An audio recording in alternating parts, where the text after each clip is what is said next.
할렐루야. 하나님의 크신 사랑이 이 새벽에 우리 가운데 가득한 줄 믿습니다. 오늘 우리는 시편 68편 19절로 35절의 본문을 통하여 인생의 짐에서 자유하는 법이라는 제목으로 하나님의 말씀을 함께 나누도록 하겠습니다. 우리는 어제 하나님은 언제나 나의 편이라는 다윗의 고백을 묵상했습니다. 인생살이에 누군가 내 편이 되어준다라면 얼마나 큰 힘이 되며 행복한 일이겠습니까? 하물며 천지를 지으신 하나님께서 나의 편이 되어주신다니 얼마나 감격스럽겠습니까? 그러니 다윗은 언제나 감사와 기쁨과 평안한 가운데 살았습니다. 바라옵기는 우리 모두 오직 하나님께서 함께 하심으로 나의 편이 되어주심으로 인한 평안을 누리며 살아가기를 주님의 이름으로 축원합니다. 본문 구성을 보면 19절로 21절에서 다윗은 시온을 중심으로 하나님이 선민에게 주시는 일상의 은혜를 찬양하고요. 22절로 23절은 하나님이 주시는 미래의 승리를 찬양하고 있습니다. 22절을 보십시오. 주께서 말씀하시기를 내가 그들을 바산에서 돌아오게 하며 바다 깊은 곳에서도 도로 오게 하고, 23절에 보면 내가 그들을 심히 치겠다라고 말씀했습니다. 그들을 돌아오게 하는 대상은 누굽니까? 원수들입니다. 여기에서 바산이라고 말하는 지역은요, 길리앗에서부터 헤르몬 산 비탈까지 뻗쳐 있는 팔레스타인 산맥 가운데 가장 험한 지역, 높은 산악지대를 말하고 있습니다. 이 말의 의미는 이스라엘의 원수들이 아무리 깊고 험준한 요새의 자리를 잡고 숨어 있다 하더라도 하나님께서 그들을 끄집어내셔서 결국에는 심판을 행하시겠다라고 말씀하고 있는 내용입니다.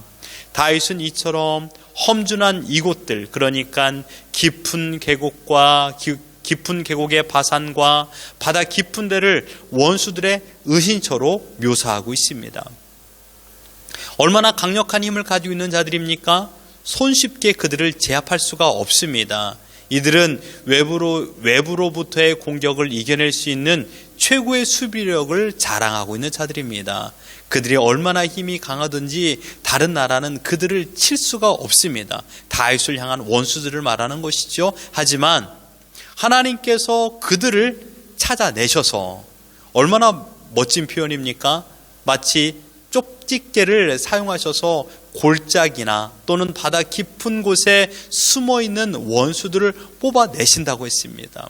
그들의 방어체계를 허무하게 만드시는 하나님이십니다. 왜냐하면 하나님께서 더 큰 힘을 가지고 있기 때문입니다. 그러니 다윗이 20절에 이렇게 고백하고 있습니다. 하나님은 우리에게 구원의 하나님이시라. 여러분, 다윗의 하나님은 곧 우리의 하나님이신 줄 믿습니다. 다윗에게 구원을 베푸시는 하나님은 지금도 우리에게 구원을 베푸실 줄 믿습니다. 그리고 24절로 28절에 승리를 베푸시는 하나님께서 행차하시는 광경과 모든 백성이 승리의 하나님을 찬양하는 장면을 묘사하고 있습니다. 24절을 보십시오. 하나님이여, 그들이 주께서 행차하심을 보았으니 곧 나의 하나님, 나의 왕이 성수로 행차하시는 것이라. 다윗은 주의 행차하심으로 표현했는데 이 의미는 하나님께서 원수들을 물리치고 승리의 왕으로 성수로 오시는 장면을 말하고 있는 것입니다. 그런데 24절에서 다윗은 하나님을 세 가지 호칭으로 부르고 있습니다. 하나님, 그리고 나의 하나님, 마지막으로 나의 왕입니다. 이렇게 호칭한 이유는 무엇입니까? 하나님의 전능하심, 하나님의 통치, 또한 하나님의 주권을 강조하기 위한 것이죠. 더 나아가 하나님이 자신의 하나님과 왕되심을 고백하는 것입니다. 이 고백은 곧 하나님과 친밀한 관계를 강조하기 위한 것입니다. 이것은 다윗이 하나님을 나의 아버지, 나의 주인, 나의 왕으로 고백하는 진실한 신앙입니다. 29절로 31절은요, 궁극적으로 미래에 있을 장면을 예언한 것인데 성소에 행차하시는 하나님을 향하여 이방인들이 경배드리는 장면을 묘사하고 있습니다. 마지막으로 32절로 35절은 열방을 향하여 이스라엘에게 승리를 허락하실 하나님의 능력에 대한 찬양을 온 백성에게 촉구하고 있습니다. 이것이 오늘 본문의 전반적인 내용입니다. 다윗은 하나님의 위대함 앞에 피할 수 있는, 또한 하나님을 대적할 만한 원수는 없다라고 선언했습니다. 깊은 산골짜기나 바다 깊은 곳이랄지라도 원수들의 안전을 지킬 수가 없습니다. 왜냐하면 하나님께서 그들보다 더 강력한 힘을 가지고 계시기 때문입니다. 이런 권능의 하나님께서 나의 편이 되어주시기 때문에 우리는 어떤 신앙의 태도로 오늘을 살아야 할까요? 19절을 보십시오. 날마다 우리 짐을 지시는 주 곧 우리의 구원이신 하나님을 찬송할지로다. 우리의 모든 짐을 하나님께 맡기며 살아야 한다라고 말씀하고 있습니다. 인간은 날마다 무수한 짐을 지고 살아가는 자들입니다. 짐이라는 것은 어떤 소유물을 가리키는 것이 아니죠. 인생 여정 중에서 당면하게 되는 여러 가지 근심이나 걱정을 의미하고 있습니다. 여기서 날마다라는 단어는 매일매일, 시간마다, 그러니까 쉬지 않고 불어닥치는 파도와 같은 짐을 말하고 있습니다. 우리가 살아가고 있는 모든 시간들, 그것은 바로 짐의 연속이라는 것입니다.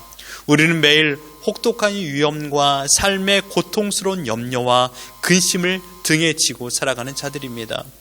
아무리 건강하게 산다 할지라도, 아무리 많은 돈을 가지고 산다 할지라도 문제가, 염려와 근심이 없는 사람은 단 한 사람도 없습니다. 무엇보다 더 큰 문제는 무엇입니까?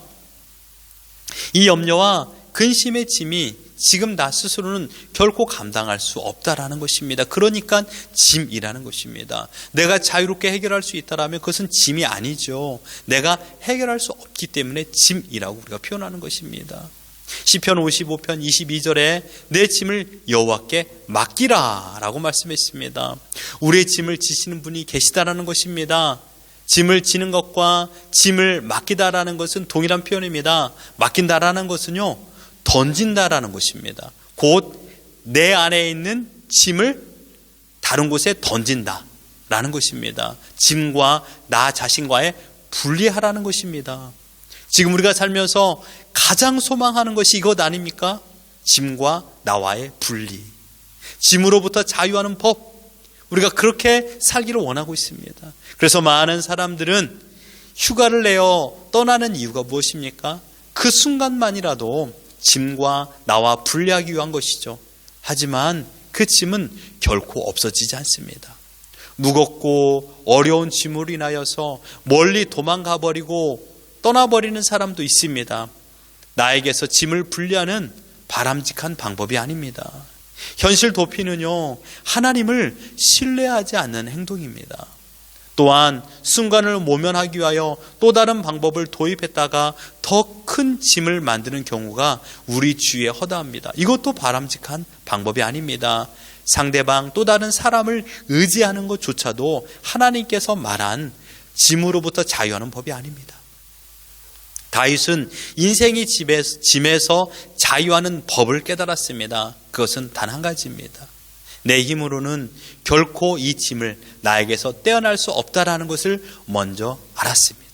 그리고 이 짐을 해결할 수 있는 분이 누군가를 알았습니다. 바로 하나님이라는 것을 다윗은 깨달았습니다. 특별히 하나님의 사람들, 곧 하나님이 나의 편이라고 믿는 자들에게 하나님께서 놀라운 복을 주신다라는 것을 알았는데, 그것은 다름 아닌 우리의 짐을 하나님께서 대신 짊어주신다라는 겁니다.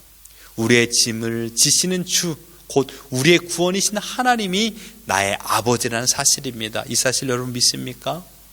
하나님께서 자기 백성들에게 긍휼과 자비하심을 매일매일 시간마다 끊임없이 베푸시고 계십니다. 즉 하나님은 신자의 삶의 현장에서 개입하시고 우리가 가지고 있는 현실적인 문제를 외면하지 않고 언제든지 피할 길과 피난처를 제공하신다라고 말씀하고 있습니다. 그렇습니다. 우리는 우리의 짐을 하나님께 맡겨야 됩니다. 우리가 우리의 짐을 하나님께 맡기면 하나님이 우리의 짐을 대신 져 주십니다. 그리하여 우리로 하여금 근심과 걱정으로부터 마음의 평강을 누리게 하여 주신다고 말씀했습니다. 여러분, 주님이 우리를 향하여 뭐라고 말씀하셨습니까? 수고하고 무거운 짐진 자들아 다 내게로 오라, 내가 너희를 쉬게 하리라 라고 말씀했습니다. 찬송가 337장 1절에 보면 가사가 이렇습니다. 내 모든 시험 무거운 짐을 주 예수 앞에 아뢰이면 근심에 쌓인 날 돌아보사 내 근심 모두 맡으시네. 무거운 짐을 나홀로 지고 견디다 못해 쓰러질 때 불쌍히 여겨 구원의 주리 은혜의 주님 오직 예수. 저는 새벽에 이 자리에 나오면서 이 찬양을 계속 차 속에서 불렀습니다. 얼마나 마음의 기쁨과 감격이 있던지요. 어제 일이 생각납니다. 어제 우리는 배부르게 먹었습니다. 안전하게 잠을 잤습니다. 데일리 브레드를 매일마다 허락하여 주셨습니다. 걱정과 근심이 있지만 먹을 것을 공급하여 주시는 하나님입니다. 가장 편안한 인생을 사는 것입니다. 어떻게요? 주님께서 우리의 짐을 대신 짊어 주었기 때문입니다. 우리의 짐은 내가 지는 것이 아닙니다. 그 짐은 하나님께서 친히 지신다라고 말씀하셨습니다. 내 문제를 내가 스스로 해결하려고 하면 그것은 내 문제로만 끝납니다.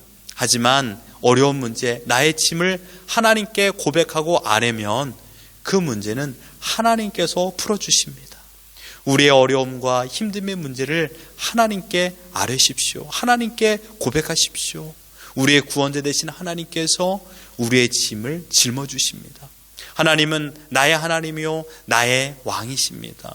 오늘 우리가 가지고 있는 모든 문제를 하나님께 내어 맡기고 하나님께서 주시는 평안을 누리고 살아가는 것, 이게 바로 나의 짐으로부터 자유하는 법입니다. 하나님께 내어 맡기십시오.